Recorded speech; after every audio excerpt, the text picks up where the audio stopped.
Virðulegi forseti og hæstvirtur mennta- og menningarmálaráðherra. Ég vil eiginlega fagna því að verið sé að skoða bara þetta mál og skoða það hvernig hægt er að koma til móts við þann vanda sem að upp hefur komið í umræðunni og komið í ljós að er fyrir hendi, til dæmis vegna uppbyggingar námsins innan háskólans, einingafjölda og annars, en líka vegna þeirra hópa sem að þessi breyting mun bitna á. Ég vil samt sem áður segja og taka undir með háttvirtum þingmanni Björtu Ólafsdóttur að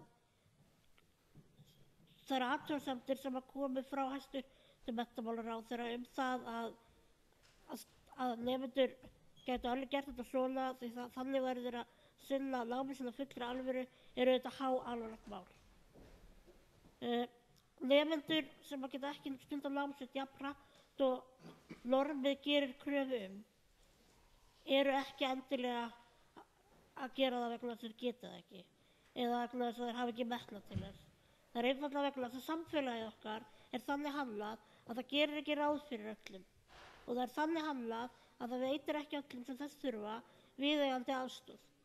Það gerir það verkum að samanburður við Norðurlöndin þessum efnum að mínu mati óþolandi.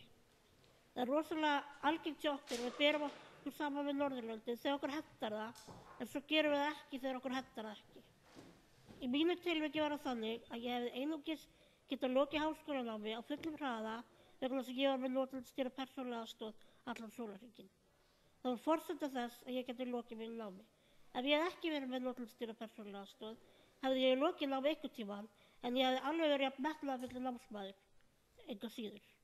Þannig að ég vil eiginlega beina þeim tilmælum til hæstvirts menntamálaráðherra að skoða það hvort ekki þurfa að biðjast afsökunar á þessum tilmælum.